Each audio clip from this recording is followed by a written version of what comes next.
ठीक है। Good evening दोस्तों, हमें यूनिक कोचिंग सेंटर के डायरेक्टर एस कुमार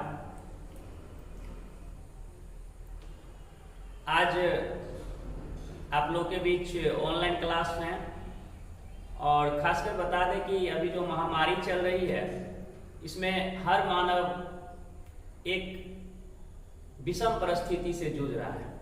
ऐसी परिस्थिति में हम अपने को, अपने परिवार को, अपने मित्र को, सभी का ख्याल रखें, एक दूसरे का सहयोग करें, हौसला अफजाई करें और आशा करता हूं कि आप लोग अच्छे होंगे।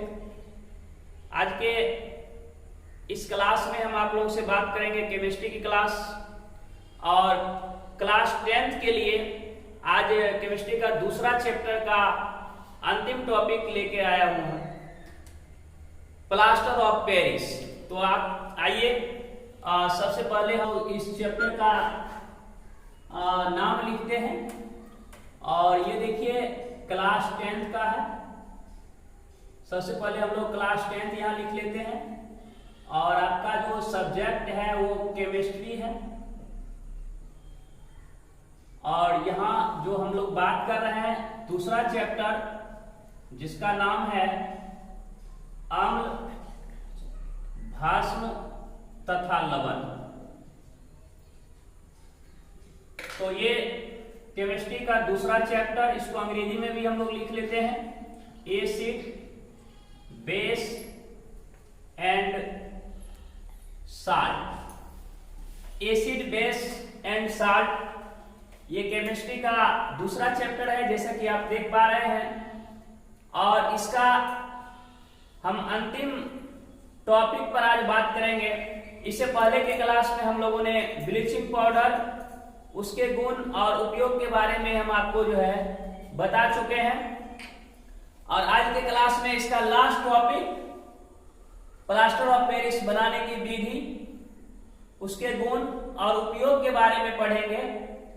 और फिर अगले क्लास जो कल का क्लास होगा केमिस्ट्री का, उसमें हम इसका वस्तुनिष्ठ प्रश्न, ऑब्जेक्टिव प्रश्न, शॉर्ट क्वेश्चन आंसर, अति लघुत्तरीय प्रश्न, लघुत्तरीय प्रश्न और दीर्घोत्तरीय प्रश्न की बात करेंगे।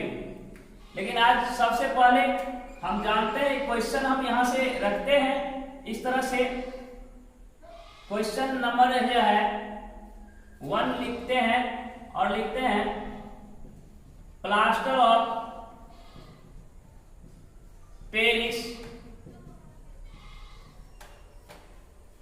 बनाने की विधि, बनाने की विधि, इसके गुण एवं उपयोगों को लिखें।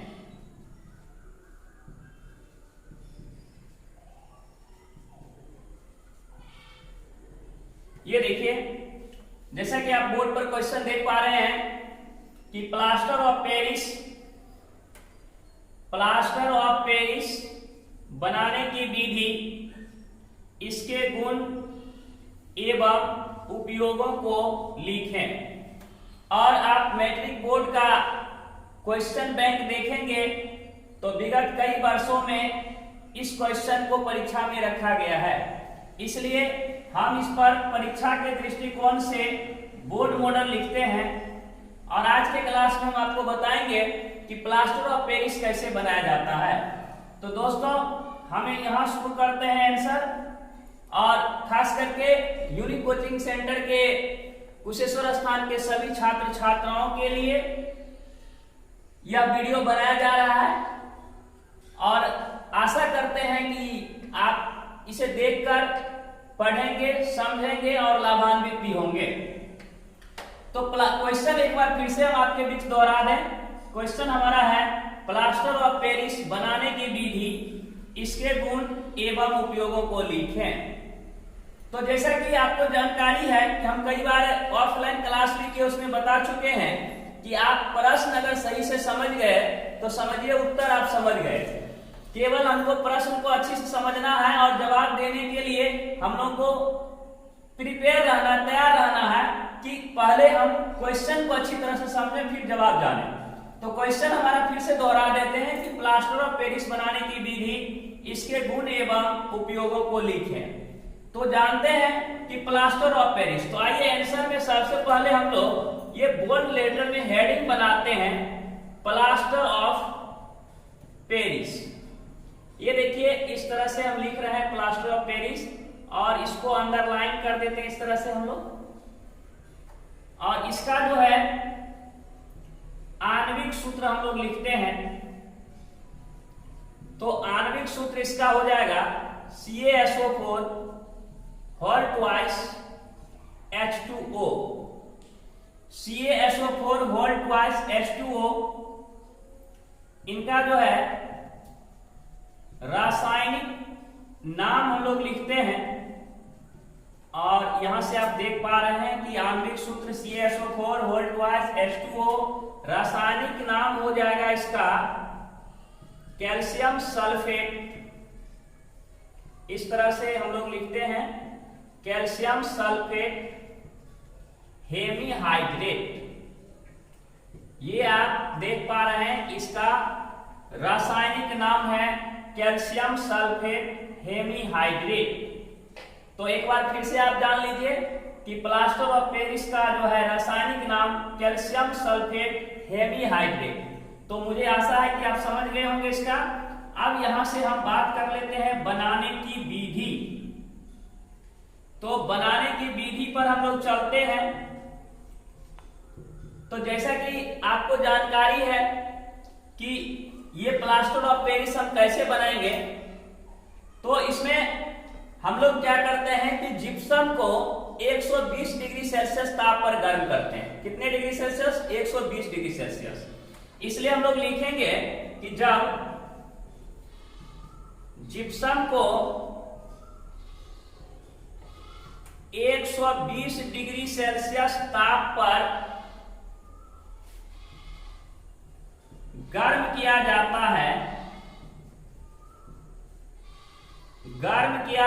है, तो प्लास्टर ऑफ पेरिस का निर्माण होता है। चलिए एक बार फिर से जानते हैं बनाने की विधि को। फिर से हम लोग जानते हैं कि जब जिप्सम को 120 डिग्री सेल्सियस ताप पर गर्म किया जाता है तो प्लास्टर ऑफ पेरिस का निर्माण होता है। मुझे लगता है कि आप समझ रहे होंगे कि आपसे अगर पूछ दिया जाए कि प्लास्टर ऑफ पेरिस कैसे बनाएंगे, तो आपका जवाब होगा कि जब हम लोग जिप्सम को 120 डिग्री सेल्सियस ताप पर, देखिए हम आपको जानकारी दे दें कि ताप भी मायने रखता है। कौन से पदार्थ कितने टेम्परेचर पर बनेंगे, आगे हम लोग कार्बन और उसके यौगिक पढ़ाएंगे, केमिस्ट्री में बताएंगे कि जैसे ही टेम्परेचर को हम चेंज करते हैं तो सबस्टांस जो मैन्युफैक्चर्ड सबस्टांस है या प्रोडक्टिव सबस्टांस है वो चेंज हो जाता है। तो ये आपको याद रखना होगा टेम्परेचर कि 120 डिग्री सेल्सियस ताप पर गर्म करेंगे तभी प्लास्टर ऑफ पेरिस बनेगा। तो ये फिर से दोहरा लेते हैं सर कि जब जिप्सम को 120 डिग्री सेल्सियस ताप पर गर्म किया जाता है तो प्लास्टर ऑफ पेरिस का निर्माण होता है। तो अब इसको हम एक समीकरण से समझते हैं। सबसे पहले जिप्सम को जानते हैं, तो CaSO4 इंटू 2H2O। ये देखिए दो मॉलिक्यूल यहां से हम लेते हैं और ये देख लीजिए आप, यहां से आप रासायनिक सूत्र या आणविक सूत्र आप इसको कह सकते हैं। ये जिप्सम है CaSO4 इंटू 2H2O। ये जिप्सम आप देख पा रहे हैं और जिप्सम को हमने बोला कि आप गर्म कर दीजिए कितना डिग्री सेल्सियस? 120 डिग्री सेल्सियस पर। तो जिप्सम को 120 डिग्री सेल्सियस पर आप गर्म करेंगे तो यहां से CaSO4 होल ट्वाइस और यहां से H2O और यहां से जो आप देख पा रहे हैं कि 3 मॉलिक्यूल यहां से वाटर जो है बाहर निकल जाएगा। तो यहां से आप देख पा रहे हैं कि ये आपका बन गया प्लास्टर ऑफ पेरिस। ये आप देख लीजिए, ये प्लास्टर ऑफ पेरिस है। ये आपका जो इसका प्लास्टर ऑफ पेरिस का बनाने का जो है ये रासायनिक आपका विधि है, जिसमें आप लोग देख रहे हैं कि जिप्सम को 120 डिग्री सेल्सियस ताप पर हम गर्म किए हैं तो प्लास्टर ऑफ पेरिस बन गया। अब क्वेश्चन हमारा है कि प्लास्टर ऑफ पेरिस बनाने की विधि तो हम यहाँ क्लियर कर लिए, बन गया। अब कहता है इसके गुण और एवं उसके उपयोगों को लिखें। तो यहां से हम लिखेंगे नीचे से प्लास्टर ऑफ, यहां से देख लेते हैं हम लोग पेरिस के गुण। तो प्लास्टर और पेरिस के गुण, इसको समझने के लिए देखिए किसी पदार्थ के गुण को अध्ययन करने के लिए उसके बारे में थोड़ा सा कल्पना करना होगा, अनुमान लगाना होगा। जैसे कि आप लोग देखे होंगे कि प्लास्टर ऑफ पेरिस इसका नाम है, तो अगर हम आपसे पूछ दे, बिना पढ़ाए पूछ दे कि बताइए इसका उपयोग बताइए, तो थोड़ा सा दिमाग में आपको आ गया होगा कि सर जब किसी का हड्डी टूट जाता है तो प्लास्टर किया जाता है, शायद वो प्लास्टर ऑफ पेरिस से किया जाता है। बिल्कुल आप सही समझें। तो प्लास्टर ऑफ पेरिस के गुण की हम अगर बात करें तो पहला पॉइंट में हम यही लिखेंगे कि यह सफेद चूर्ण होता है। आप पहला गुण लिखिए कि यह सफेद चूर्ण होता है। ये प्लास्टर ऑफ पेरिस का पहला गुण आप देख पा रहे हैं कि यह सफेद चूर्ण होता है। दूसरा पॉइंट में हम लोग लिखेंगे, देखिए आप देखे होंगे कि जब किसी आदमी की हड्डी टूट जाती है, डॉक्टर साहब के पास जाते हैं तो वो क्या करते हैं कि प्लास्टर ऑफ पेरिस को पानी में डालते हैं, और पानी में जो पाउडर को डालते हैं और उसके बाद उससे बैंडेज करते हैं पट्टी लगा के। तो जैसे ही बैंडेज करते हैं तो थोड़ा देर के बाद वो जम जाता है, सख्त हो जाता है, स्टिफ हो जाता है, कठोर हो जाता है। तो दूसरा पॉइंट में हमारा ये होगा कि जब इन्हें, ये देखिए, जब इन्हें मतलब किसको, प्लास्टर ऑफ पेरिस को, जब इन्हें जल में डाला जाता है,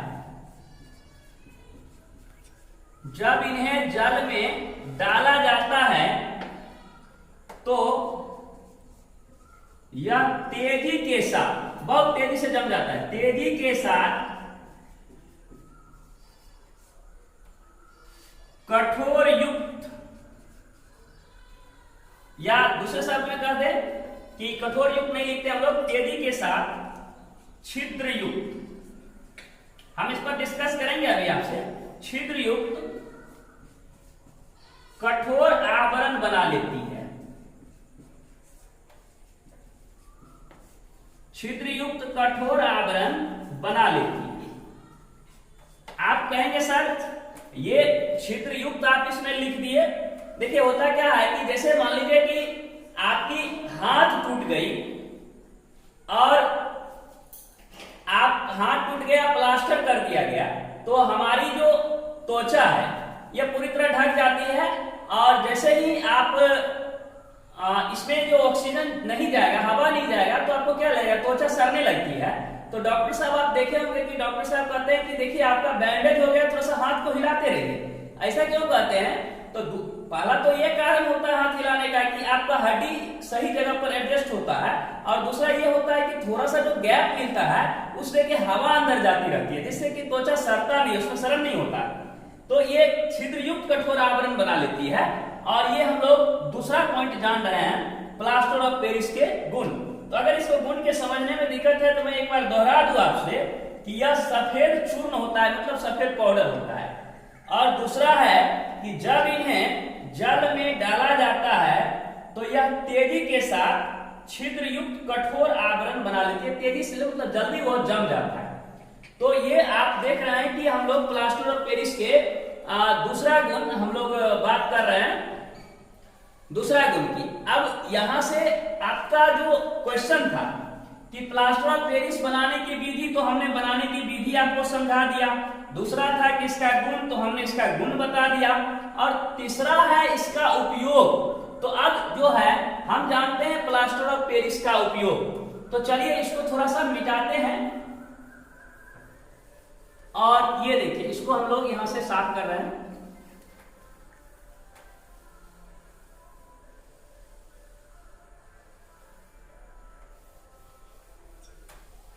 ये हम लोग इसको इस तरह से, चूंकि बोर्ड पर जगह कम थी, तो अब यहां से इसके जो है आप इसके नीचे लिखेंगे। आप जहां तक लिख चुके हैं इसके नीचे आप लिखेंगे। हम यहां से लिखते हैं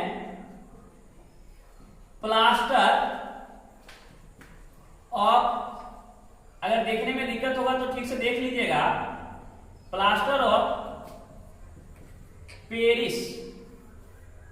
थोड़ा सा लगता है कि पानी ज्यादा हो गई है बोर्ड पर, चलिए इसको हम लोग फिर से एक बार साफ कर लेते हैं। प्लास्टर ऑफ पेरिस का उपयोग, ये हम प्लास्टर ऑफ पेरिस का उपयोग पढ़ते हैं। चलिए इस तरह से अंडरलाइन करते हैं बोल्ड लेटर में। तो यहां से हम लिख पा रहे हैं कि प्लास्टर ऑफ पेरिस का उपयोग, शायद आपको अब दिखाई देता होगा, उस समय चूंकि पानी था और आप जानते ही हैं कि पानी जब बोर्ड पर रहेगी तो फ्रिक्शन लेस हो जाएगा, थोड़ा सा पेन चल नहीं पाती है। तो प्लास्टर ऑफ पेरिस का उपयोग में अभी ये पहला पॉइंट लिखेंगे। देखिए अभी देखे होंगे आप कि हमारे यहाँ जो है देहात में मिट्टी का जो है मूर्ति बनाया जाता है, और जब भी आप शहर में जाएंगे और छोटा शहर हो या बड़ा शहर में जाएंगे तो प्लास्टर ऑफ पेरिस का मूर्ति बनाया जाता है। क्योंकि ये क्या होता है कि मजबूत भी होता है और हल्का भी होता है। तो प्लास्टर ऑफ पेरिस का जो पहला उपयोग हम जानेंगे वो मूर्तियों के निर्माण में पहला उपयोग हम लोग जानेंगे। तो प्लास्टर ऑफ पेरिस का जो उपयोग जानते हैं, तो पहला हम जानते हैं मूर्ति बनाने। ये मूर्ति बनाने में बहुत जगह इसका साचा भी बनाया जाता है और उससे फिर मूर्ति बनाया जाता है, लेकिन कहीं कहीं जो है डायरेक्ट इसको प्लास्टर ऑफ पेरिस से ही बना देता है। तो मूर्ति बनाने में पहला होगा।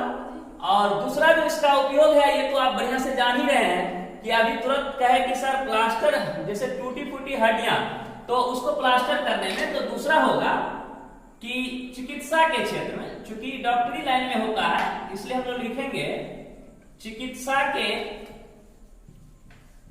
क्षेत्र में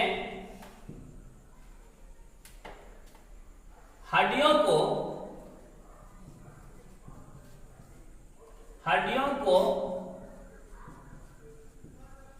जोड़ने के लिए पट्टियों के रूप में प्लास्टर ऑफ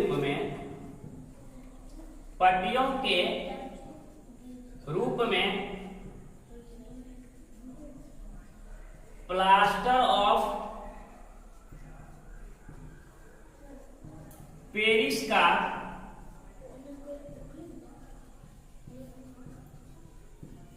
उपयोग किया जाता है। तो ये आप देख लीजिए, हम आपका दोनों उपयोग बता चुके हैं कि पहला उपयोग फिर से दोहरा लेते हैं कि पहला उपयोग अगर आपसे कोई पूछ दे कि प्लास्टर ऑफ पेरिस का जो है उपयोग बताइए, तो पहला आपका जवाब होगा कि मूर्ति बनाने में, यहां से देख लेते हैं, मूर्ति बनाने में। और दूसरा है चिकित्सा के क्षेत्र में हड्डियों को जोड़ने के लिए पट्टियों के रूप में प्लास्टर ऑफ पेरिस का उपयोग किया जाता है। तो मुझे लगता है कि आप प्लास्टर ऑफ पेरिस के गुण, बनाने की विधि और उपयोग अच्छी तरह से समझ चुके होंगे। और अब जो है से आप लोगों को हम बताने जा रहे हैं रवाकरण के जल। तो रवाकरण के जल में हम लोग आपसे बात करेंगे कि वैसे लवण जिसमें रवाकरण के जल होते हैं, जल योजित लवण कहलाता है। अब रवाकरण के जल होते हैं जल योजित लवण, कई बार परीक्षा में पूछी जा चुकी है कि इसको चलिए पहले साफ कर लेते हैं हम।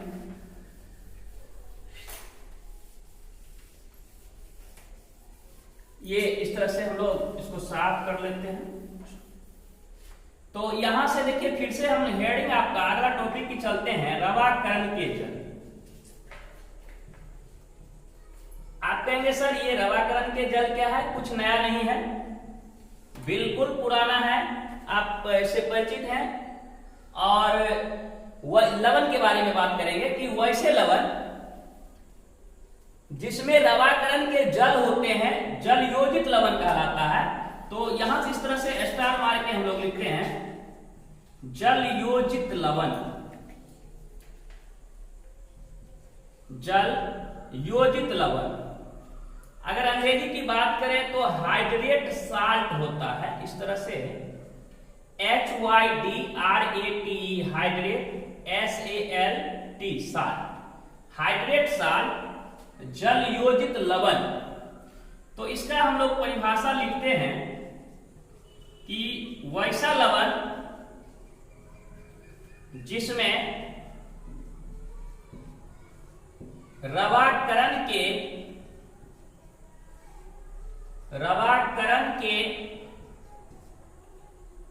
जल होते हैं,